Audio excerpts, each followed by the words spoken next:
There has been a boatload of more leaks for Call of Duty 2024 Zombies once again, and this is absolutely insane. Of course, this is the game that's going to be set within the 90s, it's going to be set before the events of Modern Warfare 3 Zombies, and I'm sure many events that happen in Modern Warfare 3 Zombies will tie back to this game, but this is really exciting to hear about, and it's crazy to think how we're getting all of this information is because, of course, Call of Duty is now booting from the unified Call of Duty HQ. All games moving forward are going to be booting up from the same engine, and because of this, there's loads of stuff leaking from the files. I've already made prior videos talking about COD 2024 from information that was revealed, and yet again more information keeps leaking out. Treyarch really need to get on top of this. It is absolutely insane that the game is over a year away, or a year away should I say, and we already know so much information because the developers are sloppily leaving stuff in the files. And it just makes no sense to me because Activision are so strict with leaks and copyright strikes, and they really try and protect their IP, but at the same time they are so sloppy with leaving so much stuff in the files as if fans aren't going to be looking into it. Of course, all of the fans are ravenous. They want to learn about this information as quickly as possible, and if information is so easily accessible in the files, of course they're going to look for it. You can't expect out of millions and millions and millions of fans that at least a few people look into things, and that's all it takes for the information to get out into the public. Anyways, as you know, this is going to be the game where round-based is going to be returning. I do hope we also see some sort of open world zombies experience in this game too, a true successor to the original Outbreak instead of being merged with DMZ. Nevertheless though, what do we actually know about this game? First of all, we don't actually know the title of the game. We're using Black Ops Gulf War as a placeholder right now since it's going to be set in the 90s, and the campaign will apparently tackle the Gulf War and other events in Iraq and stuff like that. So right now we're using that as a placeholder, but it's probably not going to be the official title, but it's essentially going to be Black Ops 6. Black Ops Cold War was unofficially called Black Ops 5. So this is everything we know. So first and foremost, the mystery box is returning. This is obvious anyways. Again, the Pack-a-Punch is returning. This was obvious anyways. Large armor boxes are returning. Again, this was obvious anyways. Apparently there's going to be dark ether field emitter devices. We're not sure exactly what that is, but the most interesting thing is it seems like we're going to be getting 2 launch maps for round-based inside of COD 2024 Zombies, and this is really important, and I have already talked about these maps in prior videos. However, recently it seems like we've learned even more information. So it seems like one of the launch maps is seemingly going to be set in a city, and it's going to feature a bank, a church, as well as a police tape, and this has people thinking that maybe it's a TranZit remake because in COD 2024 Zombies' files, the jet gun has also been found. So maybe TranZit is going to be returning as one of the launch maps, or maybe not. Maybe this is just another city. Of course, most cities, or pretty much every city should I say, has a bank, a church, and a police tape, so it's not like these things are exclusive to TranZit by any means. But another possibility is that this is actually the location in West Virginia in which Richtofen at the end of Cold War Zombies was actually digging tunnels and trying to harvest something. Maybe he's trying to set up a dark ether rift there. That could be where this map is set. So there is intel in Cold War Zombies that talks about Richtofen trying to set this up. It's probably something for Project Janus, but we don't really know what it is. Apparently this map also has wire ascending similar to Mauer Toten to traverse up the large buildings easily from the ground, and apparently there are machines to activate on this map as well. Now, the second launch map sounds a lot more interesting to me because it seems like it might be on an island or a boat, or potentially even both, because there is going to be a ship with a deck cannon trap that you can activate and set the angle of, and it's seemingly set on an island with an elevator that takes you to an underground prison and a lab. So this sounds very similar to Zetsubo no Shima. Of course, there was the elevator within the Easter egg that would take you down to the Takeo boss fight right at the end, and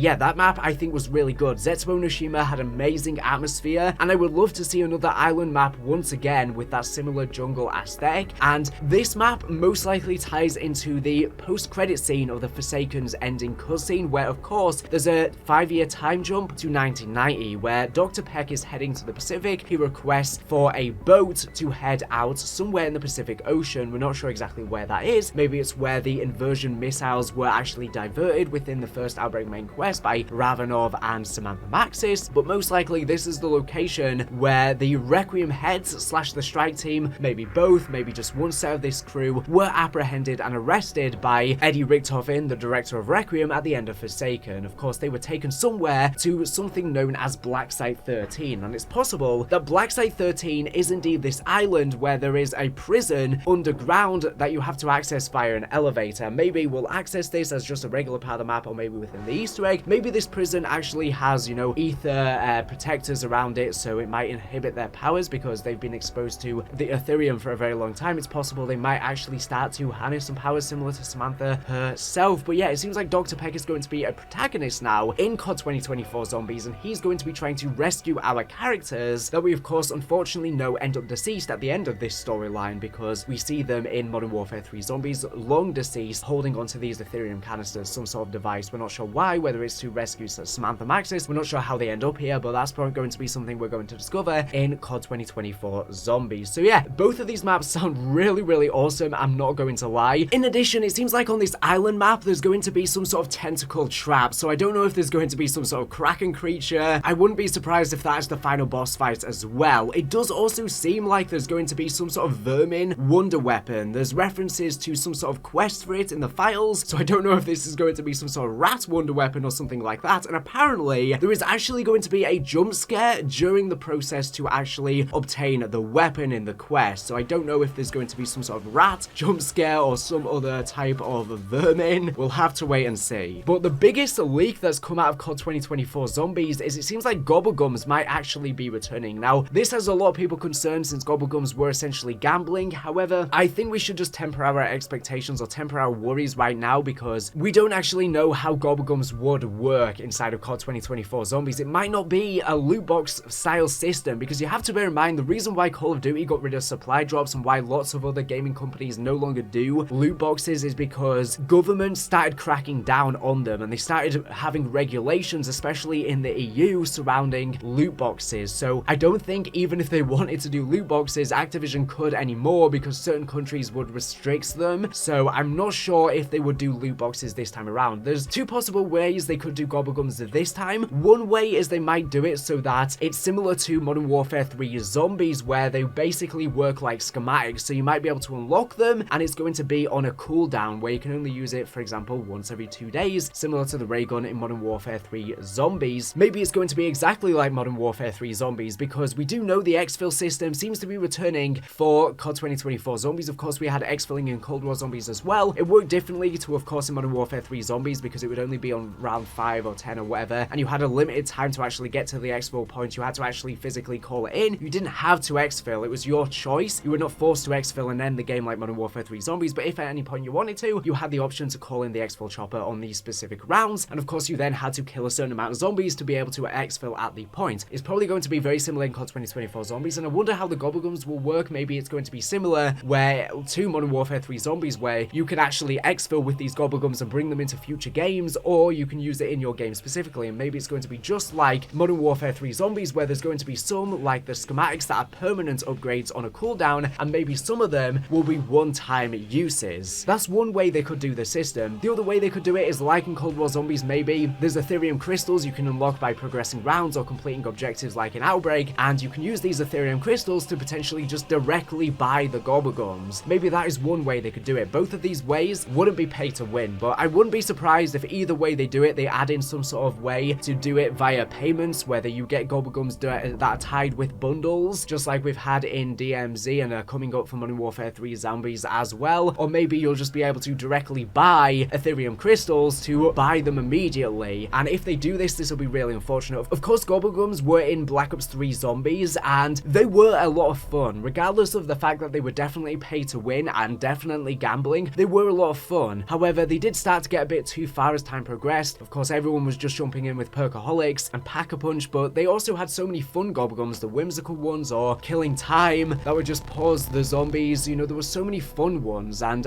that's what I think would be awesome to see if Gobblegums were to return. Now, of course, in Black Ops 3 Zombies, the good thing is that you could just close the application to keep your Gobblegums, and whilst it was pay to win, at least that made up for it, but I don't think they'll do that if it does end up returning. So yeah, we don't know exactly how they're going to be implemented gameplay-wise, but regardless of the gameplay, what does this mean for the storyline? Because of course, the Gobblegums were from Dr. Monty, and Dr. Monty apparently no longer exists in the story since he and the Shadow Man were sent into the Dark Ether on Tag de Toten. Does this mean Dr. Monty could potentially return? I doubt he would return, to be honest, but I guess it's always a possibility, unless they just recover remnants of the Gobblegum machines from the Dark Ether, similar to the Perk machines and the Wonder Fizz. That could just be an easy explanation for them. Furthermore, the other bit of information we have for COD 2024 Zombies is the crafting and armor system system will apparently be returning, so we don't know exactly how it's going to work, whether you're just going to get salvage from killing the zombies and then you can buy from a crafting station to get armor and craft other items such as equipment like monkey bombs, decoy grenades, C4s, and also score streaks. Maybe it's going to work just like in Cold War Zombies, or maybe they're going to tweak the system so it works differently this time. Of course, in Modern Warfare 3 Zombies, the armor system is different. It's just like in Warzone, where you collect plates from just killing the zombies and then you could just instantly repair them. The armor system works exactly like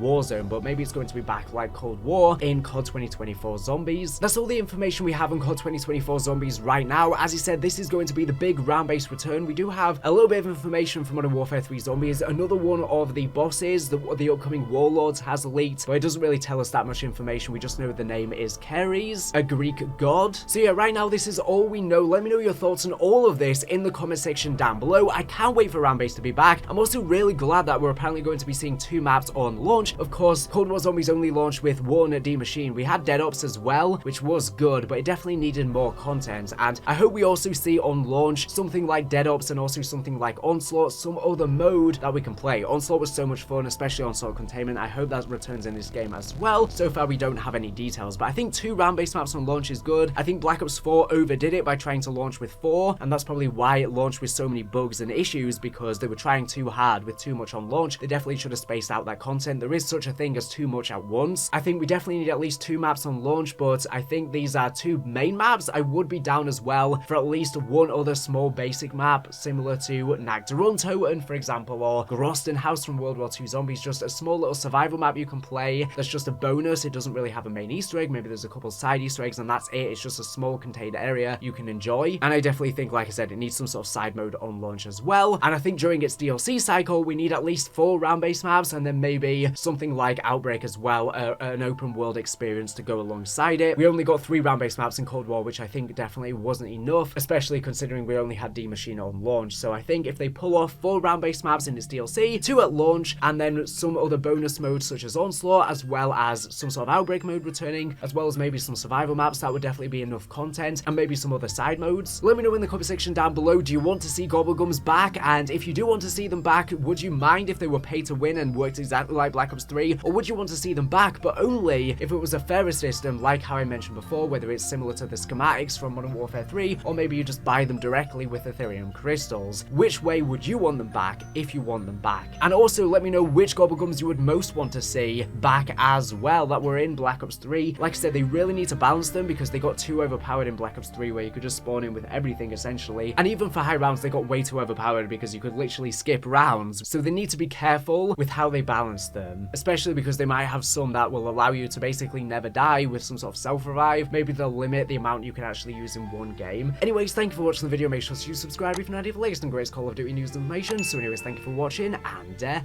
bye.